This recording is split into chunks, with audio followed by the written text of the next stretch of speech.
Bueno, hoy la palabra del Señor la voy a traer o la voy a orientar hacia lo que es una práctica que tenemos común y habitualmente, que es la alabanza y la oración.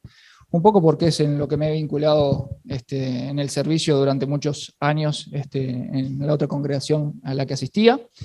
Y bueno, muchas veces en el trayecto de poder ir reflexionando sobre este tema y en la palabra de Dios con respecto a este tema, a veces pasa que han surgido a lo largo de las corrientes de pensamiento durante el servicio evangélico confusiones al respecto de lo que es alabanza, lo que es adoración y lo que es música, que son tres conceptos que si bien hoy parecen indistinguibles cuando hablamos en la iglesia, cuando decimos música, decimos alabanza y adoración, y a veces hasta usamos intercambiablemente los términos, eso puede ser también un peligro para poder confundir lo que es realmente alabanza, lo que es realmente adoración, en ese aspecto.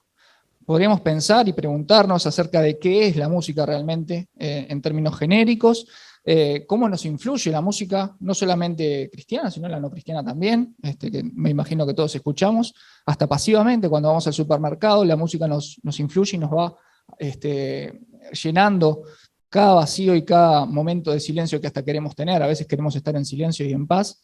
Vamos a la playa, por ejemplo, en verano, queremos silencio, y de repente allá vienen esos muchachos a poner sus parlantecitos inalámbricos al lado y no podemos ni escuchar la playa, ni las olas, ni el mar. Cosas que uno tiene también, quizás ya de tiempo, porque cuando uno era joven le gustaba el ruido y el barullo, ahora capaz que disfruta más la naturaleza, ¿no? Pero bueno, ¿qué hablamos cuando hablamos de música? Empecemos por el principio. Música se entiende por el arte de las musas, ¿sí? Las musas, y bueno, cayendo un poco en el tono de Johnny, no se refiere a la musarela, se refiere a las musas griegas, ¿sí? A las musas que eran las inspiradoras de los artistas en la antigua Grecia. En ese entorno es en el que crece la iglesia del siglo I, ¿verdad? En ese corriente de pensamiento es que los gentiles empiezan a acercarse a la iglesia de Cristo y comienzan ya con ese pensamiento a tratar y trabajar lo que es la musa, inspiradora del arte, de la música, por ejemplo, y también hay otras musas más que inspiraban a los artistas, como en la danza, o en las artes pictóricas, o en la poesía. Cuando hablamos de música hablamos que es un lenguaje también, ¿sí? Decimos que es un medio de comunicación, es un medio en el que yo me comunico con otras personas. Siempre se entendió así, y la definición hoy por hoy de música es la del arte de combinar sonidos, ¿sí? Cuando hablamos de combinar sonidos, hablamos de combinar todos los parámetros del sonido. No hablamos de armonía, no hablamos de melodía, no hablamos nada más que de sonidos, ¿sí? Incluso hay corrientes de pensamiento que dicen que la propia palabra, en algunas culturas, se desdibuja de lo que es para nosotros hoy el lenguaje hablado, y se entiende la música incluso en la palabra.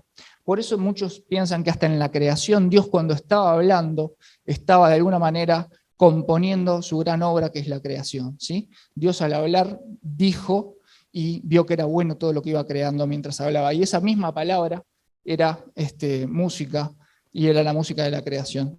Hay un autor por ahí que lo expresa de esa manera, ¿sí? Pero cuando hablamos de música y hablamos de que es un hecho cultural, que está respondiendo a un código que está compartido por la comunidad, hablamos de la comunidad cristiana en este caso, que lo que está haciendo es, en conjunto, darle forma a lo que es el hecho musical dentro de la iglesia, ¿sí? Nosotros producimos esa música y queremos expresarla hacia Dios. Muchas veces lo hacemos en forma de alabanza, otras veces en forma de adoración, pero siempre, y no dejamos de verlo como un hecho objetivo, de que es música, ¿sí? Y nos estamos comunicando.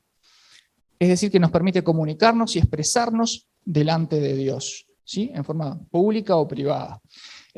Buscamos afirmar quién es Dios al momento de cantar, conocerlo mejor, porque para poder adorar a Dios necesitamos poder conocer a Dios, ¿sí? No podemos adorar lo que no conocemos, aunque a veces uno lo termina haciendo. Uno a veces termina desdibujando la idea de quién es Dios, o el concepto de quién es Dios, por no conocer su palabra, que es lo más importante que tenemos que hacer, ¿sí? Conocer a Dios para poder adorarlo correctamente, alabarlo correctamente. Muchos miembros de nuestras iglesias protestantes carismáticas o conservadoras, ¿sí? A veces se enfocan en un área, como el área poética, es decir, la letra, qué importante que es la letra, o en la parte específicamente estético-musical, es decir, en lo expresivo y en lo que provoca en mí emocionalmente la música.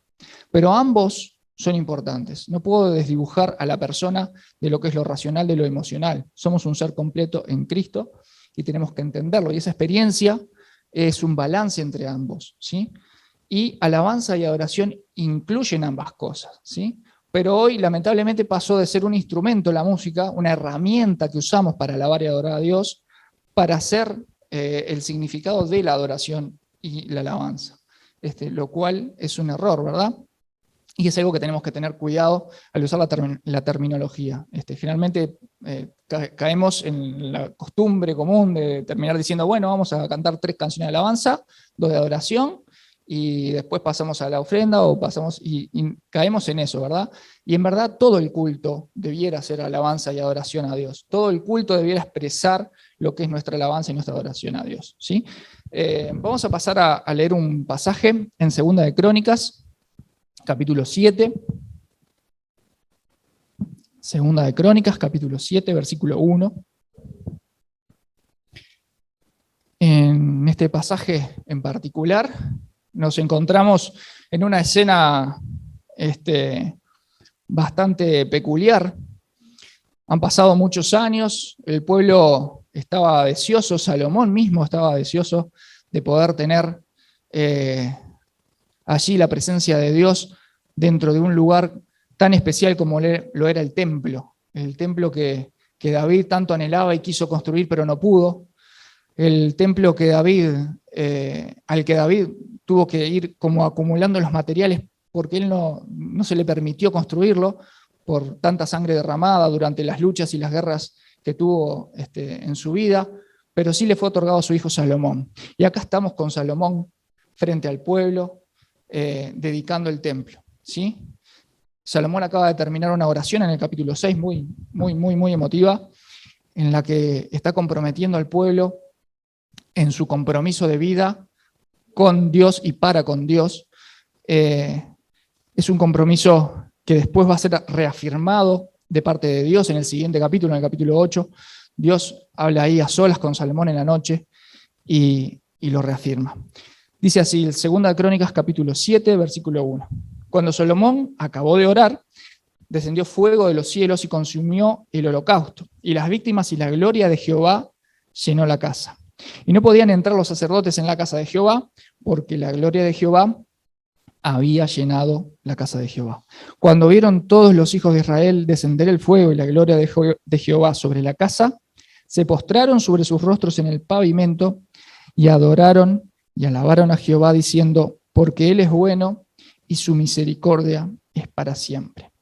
¿Qué momento? Es un momento emotivo, es decir, en este momento se confluyen las dos cosas. Vemos todo el poder de Dios llenar el lugar, ocuparlo todo, porque es un Dios tan grande que ni siquiera ese templo lo podía ocupar, pero en su gloria ahí Él estaba ocupándolo todo, mostrando su presencia delante de Dios. El pueblo no puede hacer más nada que postrarse y adorar, porque ante la santidad de Dios, ¿qué puede hacer el ser humano sino postrarse, sino echarse en tierra y reconocer esa grandeza delante de Dios? Eso es adorar, ¿sí? Eso es adorar, postrarse. Y alabar también implica el reconocimiento de esa grandeza de Dios, de esa santidad tan pura que uno no puede ni siquiera sentirse como algo delante de Dios. Es un acto de devoción y de adoración la alabanza, ¿sí? Cuando hablamos de alabanza, en este caso, y dicho sea de paso, curiosamente en la Reina Valera 60, es uno de los pocos pasajes que mencionan alabanza y adoración juntas en la traducción, aunque el texto original no menciona la palabra alabanza, sí en la traducción se entiende por alabanza. Habla en este caso de una expresión de gratitud, como lo fue el decir, porque para siempre es su misericordia, ¿sí? Porque Él es bueno y para siempre es su misericordia. Es un acto de devoción del pueblo, es un acto de adoración. En el Salmo 148 también lo vemos en ese salmo en particular la adoración completa, desde el cielo hasta la tierra, de arriba a abajo ¿sí? Del versículo 1 al 6, por ejemplo, ahí vemos toda la adoración celestial, y del 7 hasta el final del Salmo 148 se ve toda la tierra y toda la creación alabando a Dios. Ese es el acto más grande que podemos tener con nuestro Creador. Alabamos a Dios por lo que hizo en nosotros, en nuestras vidas en lo particular. Si uno mira para atrás, Dios se vuelve el objeto de nuestra adoración. Y eso es algo principal. Necesitamos tener un objeto de adoración, de alabanza y de adoración. Y todos lo tenemos. Los no cristianos también tienen objetos de alabanza y de adoración. Lo que pasa es que son objetos de alabanza y adoración finitos, que se terminan. A veces alabamos y adoramos cosas, a veces alabamos y adoramos personas, cuadros de fútbol y demás. Ahora, siempre debemos preguntarnos cuál es el objeto de mi alabanza, qué es lo que estoy alabando y qué es lo que estoy adorando.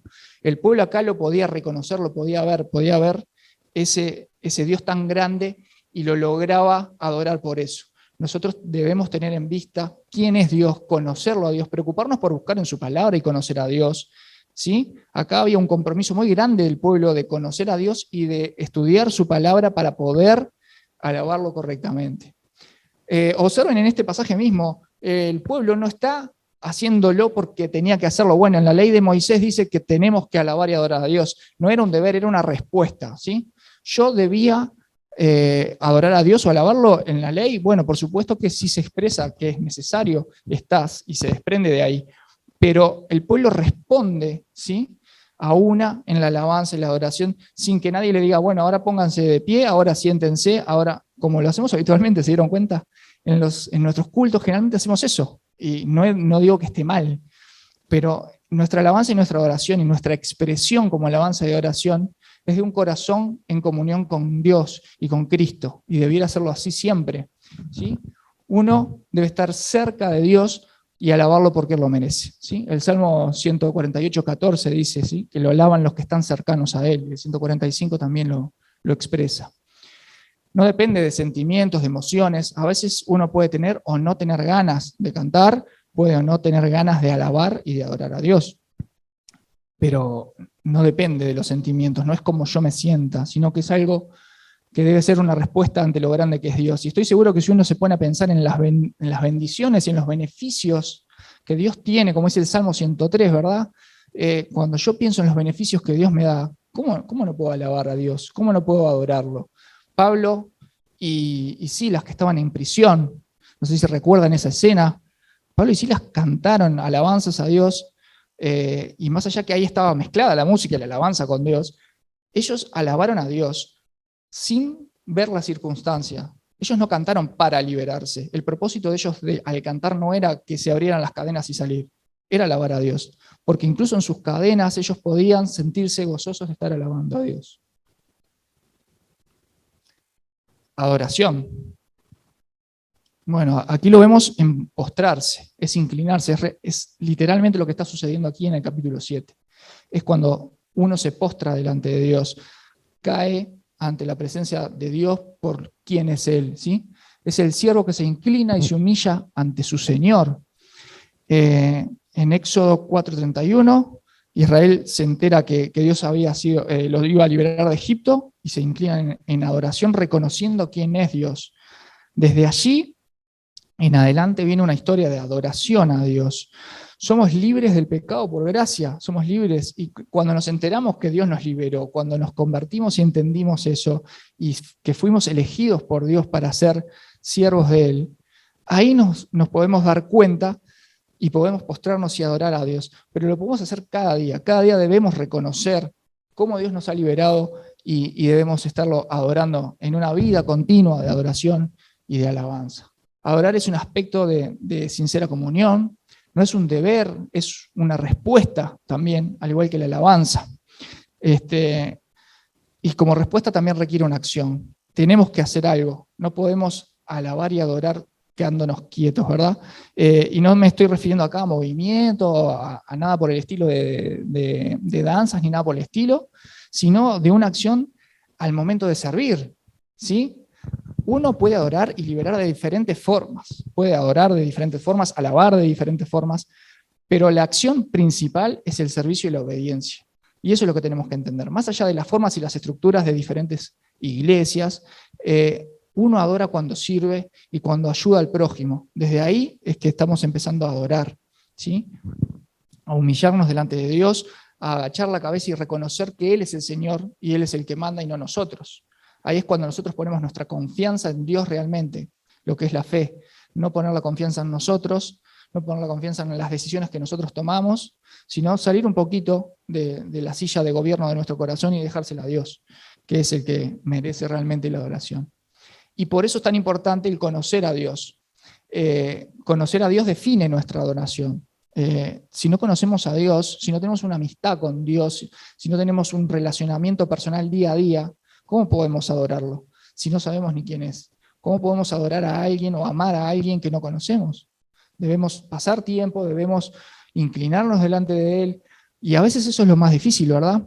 A veces el poder considerar esa adoración diaria, ese tiempo diario con la palabra de Dios a solas, en oración, en meditación. Lo decía el hermano el domingo pasado, ¿verdad? Eso de poder estar meditando en su palabra de día y de noche, para poder ser realmente un árbol plantado junto a corrientes de agua que nos nutran, que nos llenen de la vida que Dios nos puede dar, esa vida abundante de la que hablaba Jesús, ¿sí? Necesitamos conocer a Dios. Una persona que no es cristiana, una persona que no conoce a Cristo, no puede adorarlo en verdad, en espíritu y en verdad, como Dios busca que lo adoremos, ¿verdad? Debemos enfocarnos realmente en ser adoradores en espíritu y en verdad. Es un aspecto de la comunión, una relación en respuesta también a lo que le debemos a Dios por quien es Él. ¿Qué pasa con la música y su vinculación con lo que es la adoración, con lo que es la alabanza? Bueno, la música es una herramienta, precisamente. Es una herramienta y no debemos dejarlo de lado. No debemos descartarla como herramienta, como medio de expresión para comunicar nuestras emociones hacia Dios, para poder transmitir lo que sabemos acerca de Dios, de quién es Él, para aprender acerca de Dios, para poder adorarlo a su vez correctamente, para poder alabarlo correctamente en otras circunstancias y en otros momentos y de otras maneras y de otros medios, como lo es el poder servir en la iglesia, el poder servir a otros hermanos, el poder trabajar para la iglesia y para los hermanos también, el poder ayudar de alguna manera y poder servirlos. Eso también es alabanza, eso también es adoración, ¿sí? La música está vinculada, por supuesto, pero la música debe retroalimentar lo que es la verdadera alabanza y adoración. Debe ser un agente pedagógico, lo que decíamos en algunas charlas hace unas semanas atrás, debe ser lo que nos lleve a poder entender y a aprender de Dios y acerca de Dios para poder hacerlo correctamente, ¿sí? Fíjense que si ustedes revisan el Antiguo Testamento y empiezan a estudiar un poco lo que es la historia de la música vinculada a lo que es la parte de adoración y de la liturgia hebrea, no está vinculada y no se menciona como vinculada a lo que es el culto y la adoración litúrgica de Israel dentro de los levíticos, de la ley mosaica. No llega la música hasta el periodo de David, ¿sí? De los reyes. No está vinculado formalmente. Recién con David es que se empieza como a formalizar el asunto, empiezan a haber instrumentos, se construyen instrumentos. Salomón en este momento, después, van a ver unos versículos más adelante que los sacerdotes van a usar esos mismos instrumentos que David había construido para alabar a Dios. Es algo tan importante en este momento, pero no lo era para Dios en su momento. Si se fijan, Dios en verdad buscaba la alabanza y la adoración personal, ¿sí? No musical. Y bueno, un poco hemos tergiversado eso y debemos pensar y ponernos nosotros también en situación crítica y ver si realmente estamos cumpliendo con lo que Dios nos manda. Incluso la música que aparece al principio en Génesis, por ejemplo, podemos ver instrumentos musicales, creación de instrumentos musicales, vemos la música sí, pero no aplicada a la liturgia, ¿sí? Eso es importante. Pablo en Romanos explica, 12:2, explica que el sacrificio vivo, ese sacrificio ritual, racional, es también el entendimiento, ¿sí? La renovación del entendimiento. Pero no se habla sino como una herramienta de lo que es la música en general. E incluso vamos viendo que en la música hebrea no es que Dios dijo, bueno, miren, acá tienen una partitura, la música se hace así, se hace así. La música hebrea es de influencia caldea, fenicia, egipcia, ¿sí? Va teniendo varias influencias culturales. Y el templo de Salomón unifica varias formas artísticas y arquitectónicas. Cuando Salomón construye todo el templo y lo diseña, y empiecen a ver de dónde consigue todas las partes y todos los artistas que trabajan en eso, van a ver que hay un montón de influencias de otras culturas, ¿sí? Pero en 1 Reyes 6:11, Dios dice: en cuanto a esta casa que edificas, si caminas en mis preceptos, si cumples mis decretos, si guardas mis mandamientos andando en ellos, yo cumpliré contigo la palabra que le dije a David tu padre: habitaré en medio de los hijos de Israel y no abandonaré a mi pueblo Israel. No se está concentrando ni se está enfocando en la liturgia, en la parte formal de la adoración, sino que lo que se está concentrando es en la obediencia, en cumplir, en caminar, en andar correctamente, y eso es lo que importa en el momento de la adoración y de la alabanza, ¿sí? Fíjense que el templo, cómo está construido, qué culturas influenciaron, qué formas tenía, no era lo importante, sino el cumplir, el saber vivir correctamente, ¿sí? La música occidental y europea, ¿sí? De donde nosotros cantamos nuestros himnos más antiguos y desde donde nosotros cantamos las canciones más modernas, está toda influenciada y basada en Grecia, toda, ¿sí? Todo está sacado de un mismo sistema de escalas, de un modo que es un modo griego, y desde a partir de allí toda la música se fue construyendo y se fue formalizando. Israel usó la música para aprender, ¿sí? Eso es un punto importante. Recién decíamos que era un agente pedagógico que nos ayudaba, actuaba para enseñarnos. La Pascua se celebraba con música, comenzó con música, y tienen algunos versículos que los pongo a modo de ejemplo. Dios compone una canción para su pueblo, no sé si alguna vez lo pensaron eso, en Deuteronomio 31, justo antes de entrar a la tierra prometida, en ese capítulo 31 de Deuteronomio, Dios le enseña una canción a Moisés y le dice: andá y enseñársela al pueblo. Moisés tenía que enseñar la canción, y esa canción era música para prevenirlos, era música para avisarles que debían andar en los caminos de Dios y que si se apartaban de ellos iban a sufrir ciertas consecuencias. Simplemente era un agente pedagógico ahí la música, ¿sí? 3 problemas que encuentro y que analizando un poco el tema de la música en la Reforma y un poco el tema de la música en la actualidad, podemos encontrar hoy por hoy en la iglesia cristiana. Y son el problema literario, un problema sociocultural o sociológico y un problema musical. Cuando hablo de problema literario, hablo de analfabetismo, ¿sí? En la Reforma, la misa estaba en otro idioma, no todo el mundo podía cantar, y eso llevaba a que las personas no supieran ni lo que se estaba cantando ni que lo entendieran. Ellos entendían la parte cultural, lo lindo que sonaba y lo demás, pero no entendían qué estaban diciendo. Hoy por hoy, la Biblia está en todos los formatos, la tenemos en internet, la podemos conseguir en todas las versiones que se nos ocurra, citamos la Biblia de varias formas, pero sin embargo es una de las cosas que estamos perdiendo. Una de las cosas que estamos perdiendo es el poder estudiar la Biblia. Cada vez menos se estudia la Biblia, cada vez menos se lee la Biblia, y eso es un gran problema que estamos teniendo a nivel literario, ¿sí? Hay analfabetismo. Hay un análisis de una universidad, de un seminario en Estados Unidos, que dice que muchas de las canciones, de los himnos más populares y las canciones más populares que tenemos, ni siquiera mencionan a la Trinidad, por ejemplo, o la doctrina de la Trinidad. Sí se menciona a Cristo, sí se habla de Jesús, se enfoca en eso, pero no se enfoca en la doctrina de la Trinidad, por ejemplo. Y muchas veces no nos damos cuenta porque las canciones están lindas, nos gusta cantarlas, nos sentimos bárbaros y seguimos para adelante.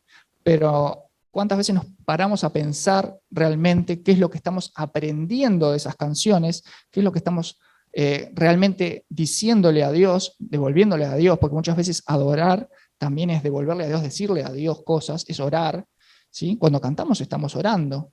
Y hay quienes dicen también que muchas veces ese es el momento en el que los cristianos más mienten, es cuando cantan. Y es un peligro que tenemos, ¿verdad? Que debemos también pensar. Un problema sociocultural y sociológico.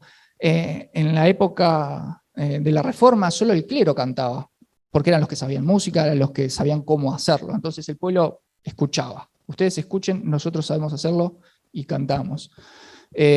Hoy la gente muchas veces no puede cantar en las iglesias. Uno ve hermanos y están callados. A veces en actitud de adoración y de alabanza uno está bien, puede cantar internamente. No estoy criticando eso. Sí lo que veo como problema es la gente que no canta porque le parece que canta mal o que desafina, porque varios hermanos a lo largo de la vida me han dicho eso. Yo no canto porque desafino, yo toco el timbre y desafino, me dice. Y no debiera ser eso un problema para nosotros, ¿sí? No debiera ser un problema el poder cantar en la iglesia al lado de otro hermano, alabando y adorando a Dios. Y por último, el problema musical. Se ha dado durante la época de Lutero, por ejemplo, en la Reforma, se dio que se estilizó tanto la música que era muy difícil de cantar. Entonces, no solamente lo cantaba el clero, sino que la gente directamente no podía cantarla porque era muy difícil. Entonces cantaban canciones de cantina, cantaban canciones que andaban en la vuelta, más sencillas de cantar, y no la música religiosa. Lutero y Calvino cambian eso y buscan que todos puedan participar, ¿sí? Calvino dice, mayor gracia y dignidad a los misterios que celebramos les trae la música. Y dice que debía ocupar un lugar secundario siendo adorno de la letra, ¿sí? Algo importante para Calvino era la letra. La música cristiana primitiva y la Reforma usó la música, por supuesto, para esparcir sus ideas y para enseñarlas, como decíamos. Pero debemos también nosotros ver de qué manera la podemos expresar para que todos la puedan cantar, que no sea un límite la música que hacemos, sino que realmente pueda ser expresada por todos. Hay algunos cantantes cristianos que están tan expresados, enfocados en el estilo y en la forma de cantar, que no podemos ni seguir la letra, ni seguir la música, ni entender la letra, ni entender la música, y se dificulta para que el pueblo pueda cantar. No debemos caer en eso de la Reforma, de no poder, de que el pueblo no pueda cantar. La música y la adoración y la alabanza tienen que estar en la boca del pueblo, ¿sí? Eso es algo sumamente importante. Bueno, y la música debe ser una herramienta, hermanos, debe ser una herramienta y debe estar enfocada siempre en que nosotros aprendamos más de Dios. Debe estar enfocada en que el pueblo aprenda más de Dios, en que la gente aprenda más de Dios y poder transmitirles el evangelio a través de esa música, ¿sí? La música es una herramienta educativa muy fuerte y no debemos perderla de vista.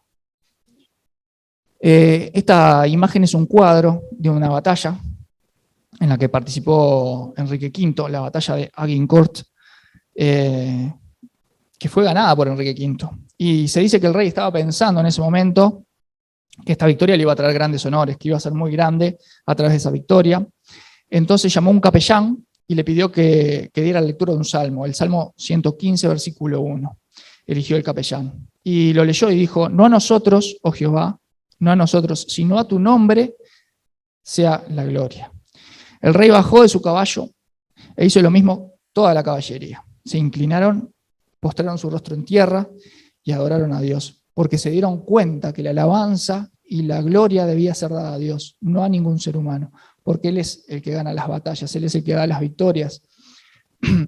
Muchas veces la adoración y la alabanza pensamos que se tratan de música o que se tratan de canciones, pero no se trata de formas ni de estilos, sino de eso mismo, de humillación, de humildad, de postrarse delante de Dios y de obedecer y de servir correctamente al Rey. ¿Sí? Al momento de nosotros pensar en cómo vamos a servir dentro de la iglesia, cómo vamos a poder trabajar en la iglesia, pensemos en eso, en que no es a nosotros a quien se debe dar la gloria, sino a Dios, ¿sí? Que es lo que expresaba el Salmo 115. ¿Sí? Vamos a tener un momento de oración. Padre amado, Señor, gracias por tu grandeza. Gracias, Señor, por tu bondad. Gracias, Señor, por esa gloria que lo ocupa todo, que lo llena todo, Señor. Gracias porque no somos nada delante de ti, Señor, y no podemos hacer otra cosa más que alabarte y adorarte, Señor, humillados delante de ti, Señor, por tu santidad tan grande, Señor, y nuestra pecaminosidad tan grande, Señor.